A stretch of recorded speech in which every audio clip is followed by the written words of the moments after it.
Well, welcome to the Cut for Time podcast here at the Canton United Methodist Church. My name is Pastor Clay, and I'm joined this morning by Pastor Jeff Lathrop. Pastor Jeff currently serves as the pastor at Grand Forks Wesley United Methodist Church in Grand Forks, North Dakota.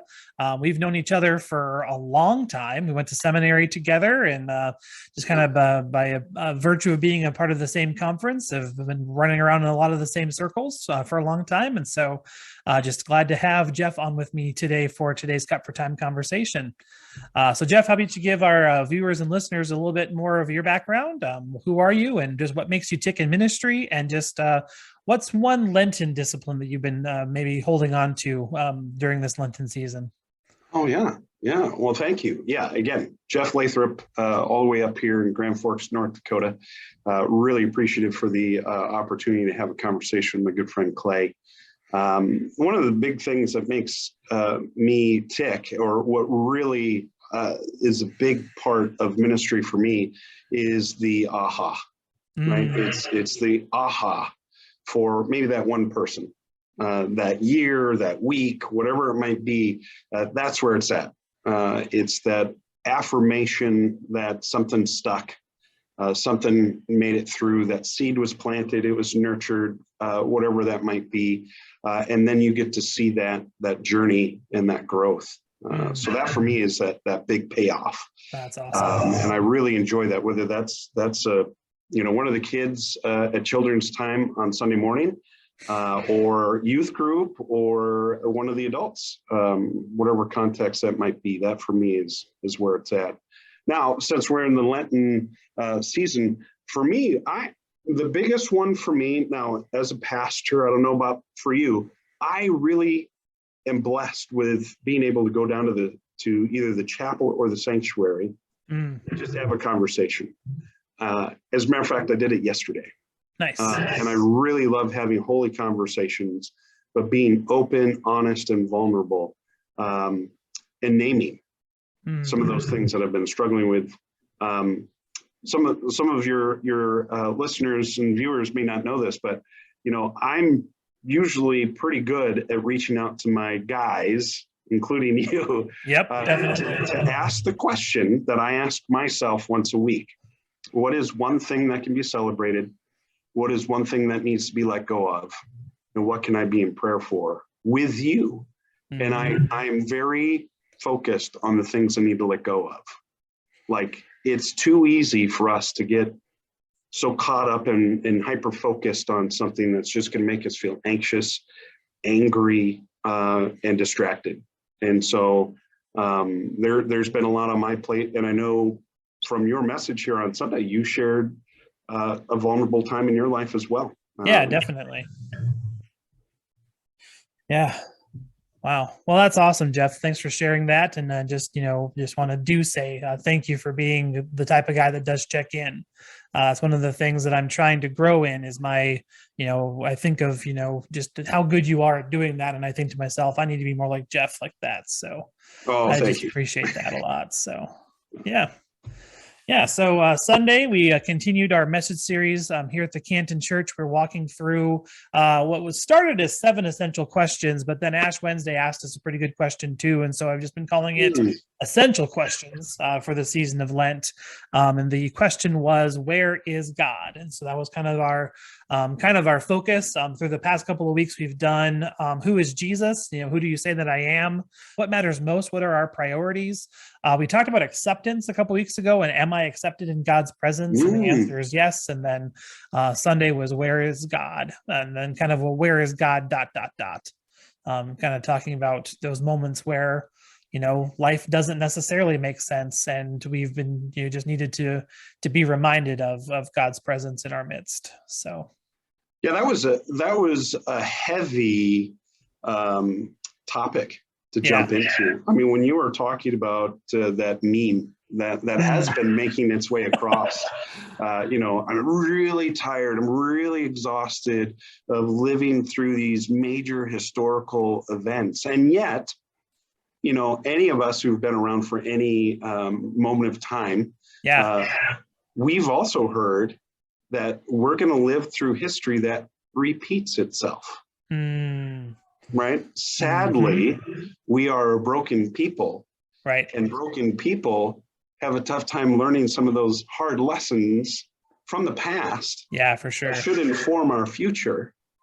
And so when you were talking about that, I very much resonated with how heavy that is as a conversation, not just a concept, but as a conversation. When you were talking about Jesus being vulnerable with God, you know, in the garden, like that's no small thing, friends. That Jesus was very human in that approach, in the way that he felt in that moment. Right. He needed to take some time to get away and have a conversation with God to be like, hey, listen, this is getting heavy. And I'm going to be honest with you. I'm not sure. But at the end, though, Jesus was humble enough to recognize, you know what, I have been called for such a time as this. I am your vessel, your instrument of grace and love. It's not about me. It's not my will. But it's about your plan, your will. Yeah. And I submit to that. And again, heavy. Yeah, definitely. Despite how I feel, the fears, the doubt, the reservations, which we can all resonate with. Oh, yeah, for sure. And yet to say, I'm going to set that aside. I've named it, but I'm going to trust. I'm going to trust in your plan, especially when we live in a world where, and you named it, Clay, in your sermon, there are many who say there is no God. Right. You know, and if there is a good God, he ain't so great, because it seems like he's this angry little kid sitting somewhere with a magnifying glass near an anthill of us and just burning people. Right. You know, that's their idea of what God really is. Right. And that to me is just a sad deal. Yep. A sad deal that people just nonchalant feel that way. But I get it. In our exhaustion, it's easy to do that. Yep. Yeah. Definitely. Like I said on Sunday, like I know where that impulse comes from. Like, I mean, I may have not been to that degree myself, but I know others that have, and I've walked with others that have. And, you know, like I said, I wish that there was a magic, easy silver bullet answer to just make it all okay all the time, always. And that's just not the case of how life works, you know? No, it's real. It's raw. I mean, I use the enormity or weight of it all, but it's in that recognition that things kind of just stack. Yep. And there's this weight, this pressure that we feel, and it is easy to be like, I'm out. I'm out. This is too much. God, where are you in this? Like, help me see. I mean, there are times where it's, I'm out. But there are also like, I'm not seeing it. I don't get it. Yeah. And I definitely need some help with that. But in naming the fact that is such a human tendency, I mean, that resonates with everyone across the spectrum. People who grew up in the church, people who have been, you know, marginalized or burned out by the church, or people who have no clue. They kind of have heard of God and have felt at some point that life has just been hard. And to speak life into that is not a small thing either. To be there. For me, and I kind of really, Clay, knowing your story, it was very touching for me to hear of your vulnerable time away. I mean, you're away from home base, away from your family, away from your home church, and you know that there's a lot happening. So you got a lot on your plate.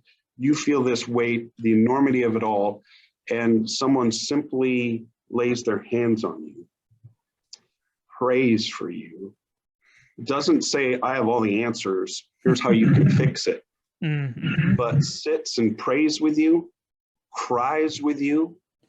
I mean, that stuff's Job-like, Job-esque, before his friend screwed it up. But I mean, right there in that moment, here is an instrument of God granting you the reassurance that even being so far apart from it all, someone is still near. Right. That God has sent somebody there in your midst with you Yeah. and granting you a small piece, as it were, in that moment to know that you're not alone, you are loved, and regardless of what's happening, I'm here. Yeah. I mean, I loved that part of your story. I mean, that piece of vulnerability there for a pastor, again, no small thing. And I really love that piece. Yeah, I appreciate that. Yeah, the decision to include that rather than to not definitely did require quite a bit of prayer, and just definitely saying, am I willing to put this out there? Because we live stream, we podcast, we YouTube. I mean, that part of my story is now in the public sphere and can be, accessed or whatever. And really a moment of legitimate weakness, and a moment of legitimate wondering, and really just wrestling with the entire idea of being a pastor, the entire idea of being a person of faith. Yet, like you said, like God did send someone, and that has remained between the two of us no small gesture.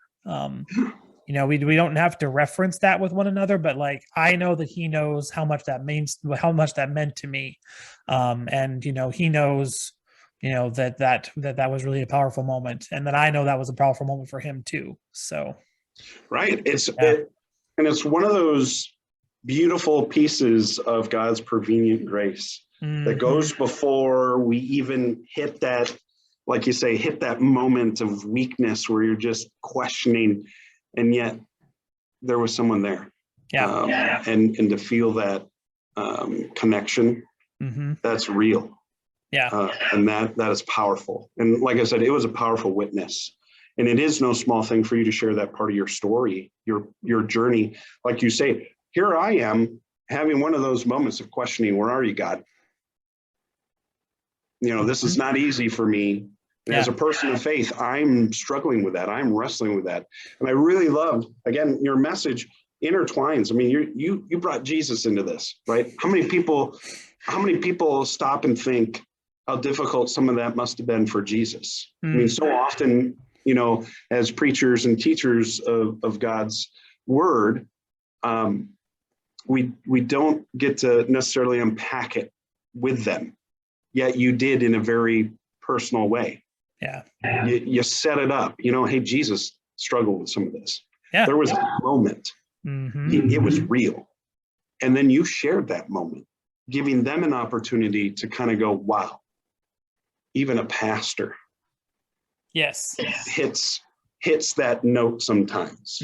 Yeah, no one is immune from that level of questioning. No one, none of us have this all figured out, and we do have to rely on the strength of our faith from moment to moment, to continue to walk in the way that leads to life. So, well, like I said, it was a beautiful witness for me. Again, knowing your story, but even someone who didn't know your story. I know that hit home. I know that connected with someone who needed to hear it. Right. Whether right there in the worship service in that moment, or someone a little bit later on that's going to pick it up, connecting later in the week. The idea behind sharing that story is just kind of a reminder that, sometimes we do not feel the presence of God, and sometimes it is through other people. That we experience that. I didn't bring it into the sermon, but the author of Hebrews talks about how we have entertained angels without even knowing it.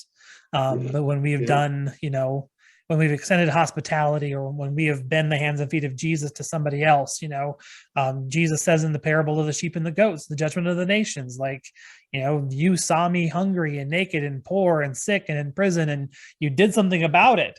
And the people are like, oh, what are you talking about? We didn't see any of this. But when you do it to the least of these, you do it to me. And that's such an important part of our faith, such an important part of our of our witness in the world, is to just to be reminded that, when we do, even sometimes the simplest of actions, are representing the presence of Jesus to someone else. That's our call, and that is one of the honors of being a person of faith. What I really like, peel the onion there, a little bit. You realize that both the righteous and the unrighteous ask the same question. Jesus, when did we ever see you like that?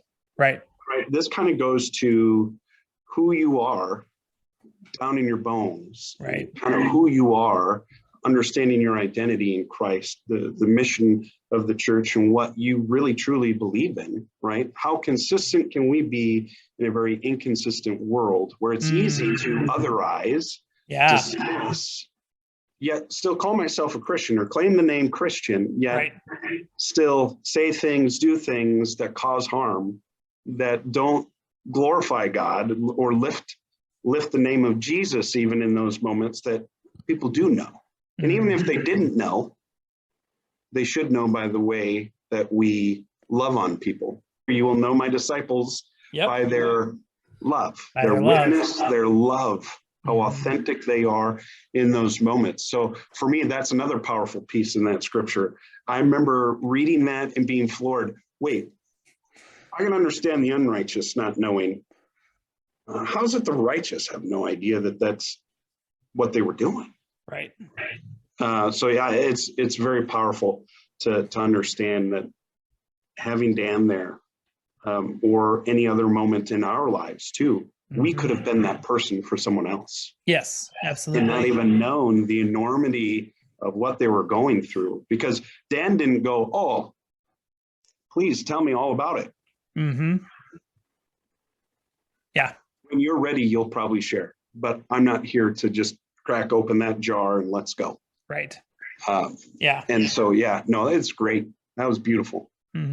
He has been one that's talked so much about being the pastor to the pastors.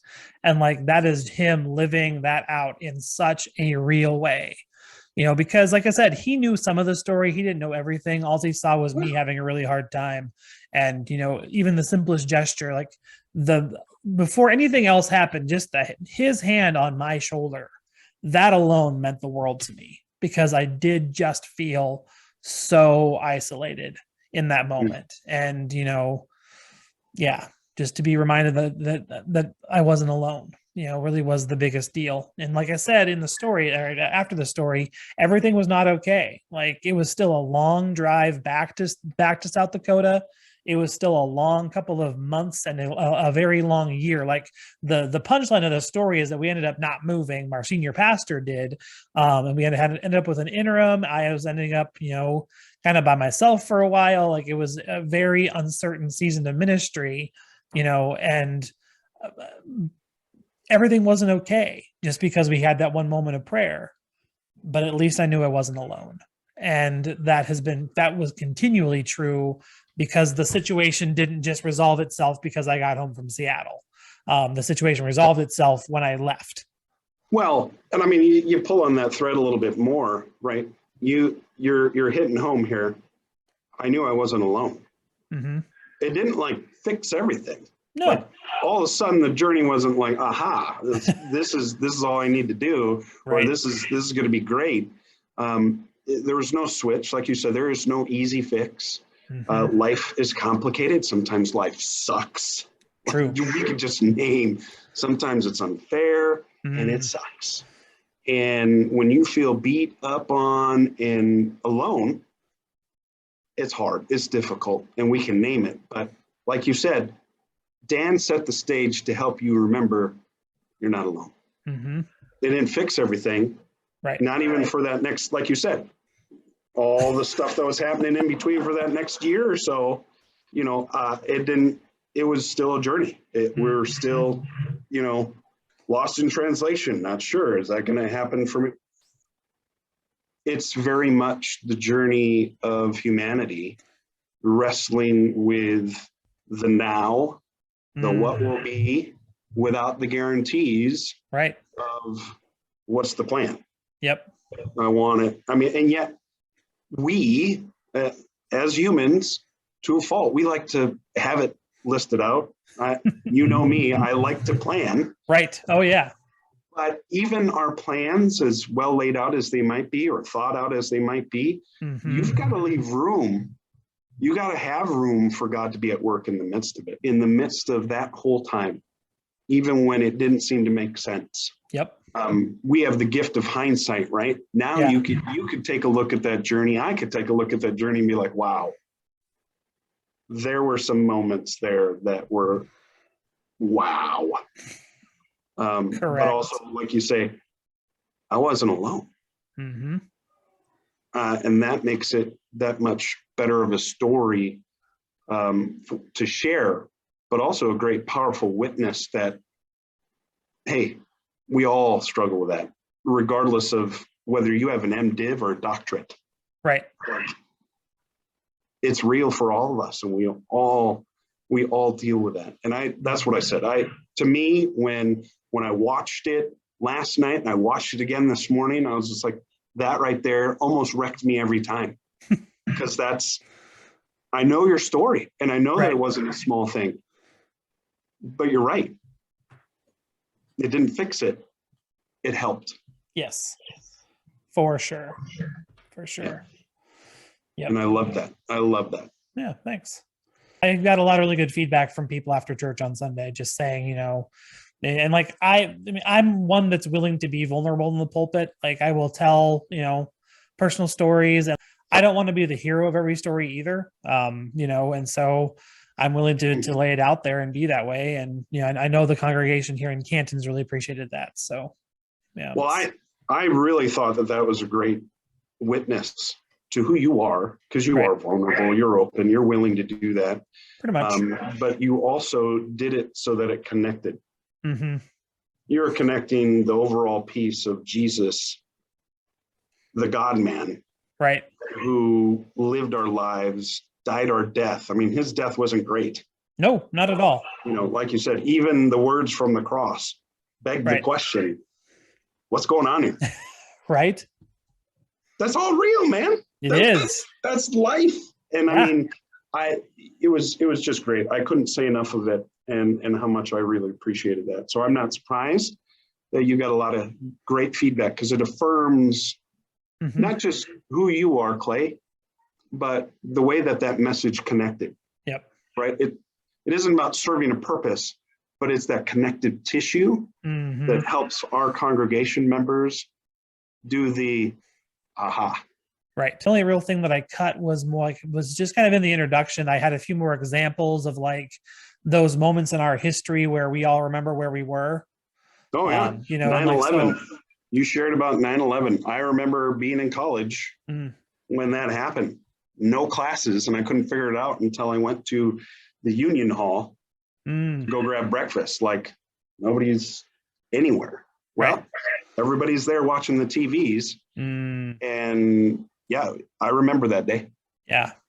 I mean, again, connective tissue, the stuff that helps people connect with this overall question of fears, doubts, when it comes to having a good God in the midst of our broken world. Yep. How do you square that? Yeah. Yep. And actually, in a couple of weeks, Palm/Passion Sunday, we're going to be talking about the question of suffering. Like, if we believe in a good God that is, everywhere and always loves us and yada, yada, yada, why is there so much bad stuff that happens? Why is there so much painful stuff that happens? And so we're going to be, I think it's a similar question, but I think it's different enough than, especially in the context of, these are the last days of Jesus' life on earth. What does it mean that there is suffering? What does it mean that Jesus suffered? And what does it mean when we ourselves suffer as well? So, well, and that when you asked the question, where is God, when you initially set that up, I'm not going to lie, it took me back to college for my theology professor. And I asked the question, which we all kind of know innately, why do bad things happen to good people? Right. Jesus is one of those good people. Right. Yeah. And stuff definitely happened to Jesus. True. That weren't great, weren't helpful, not just to him or his, disciples. There was a lot to do it. So I'm really excited for that as you kind of peel the onion further here, this Lenten journey. With your people. That's just, again, I'm just nerding out a little bit, but these are questions that are very real, relatable, Yeah. I think it's awesome. I think it's great that you're doing this series. Yeah, it's been a really good one to put together. This Sunday actually is going to be talking about the question of fulfillment. Like, what do we do with our lives that fulfills us? Just like the question we asked last week, there's a million different answers, and everyone has their own. For some people, fulfillment is buying the next big shiny thing, and for other people, fulfillment is achieving something at work or getting a degree, or if I get this degree, I'll feel fulfilled, or if I do this project at work and it leads us to this, I'll feel fulfilled. But Jesus really sets it up that our fulfillment is found in serving others. Our fulfillment is found in those moments where we are the presence of Jesus to somebody else. And so we're going to be kind of jumping into Holy Week, the Holy Week story, by talking about the Jesus washing feet, and taking off the towel and taking on the role of a servant, and really just digging into what it means for us to find our fulfillment in serving others in the way that Jesus practiced, modeled, and then challenged his disciples to go and do likewise. Even before you got there, that's exactly where I was going. I was thinking, Jesus washing the disciples' feet, and them saying, no, you don't do that. And he's like, well, you can't be a part of me then, really authentically, if you're not willing to serve, because I didn't come here to be served. I came here to flip the script. Yes, for sure. To move the conversation from the me and I type conversations to an us and we kind of solution, and working towards together. And that's going to be powerful too. It's great. I'm looking forward to it. Looking forward to putting that together. So so what's Grand Forks Wesley doing for Lent? Well, we're actually taking a look at Moses. Nice. The reluctant prophet. Okay. And I've been kind of couching this this season of Lent with an opportunity to call the question and examine why we've been so reluctant.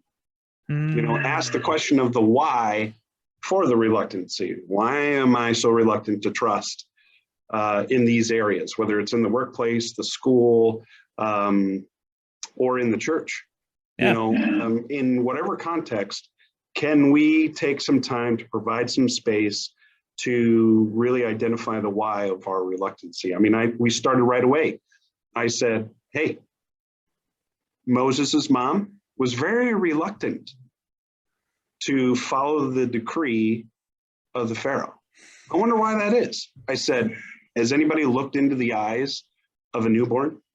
I'm pretty sure that when I looked into the eyes of each of my children, there was no way that I would ever obey that order. Right. Whether I had a little boy or a little girl in my hand, I said, I can identify the why of my reluctancy to obey that. And then, we've just been pulling on the string ever since. Nice. The reluctancy, when he gets his call, burning bush, he's all curious. And yet he's kind of like, I'm 80 years old, right? I'm well past my prime. I'm not a really good speaker. You sure you got the right guy? The people are going to ask, if, let's say I do, God, but they're going to ask, who do I say you are? Right? He constantly comes up with reasons why he can't. Right. This reluctancy to be like, I'm all in. Let's do this. Right? You're with me. Who could be against me? Like, that's not what happened. He was very reluctant. And then the people were reluctant to totally buy in. Pharaoh was reluctant to believe. Like, ew, yeah. So we're taking this journey of examination with regard to reluctancy. Yeah. Cool. It's been fun. Great. It has been fun. Good. Well, thanks for joining me today, Jeff. It's really good to have you on the podcast with me. And just thanks for joining us this week on the Cut for Time podcast. Join us for worship here at the Canton United Methodist Church at 10 o'clock, either on Facebook Live or in person, and then back next week for the Cut for Time podcast. Thanks for listening to our Cut for Time conversation. Join us for worship in person or on Facebook Live Sundays at 10 o'clock Central Time. And now go in peace and serve the Lord.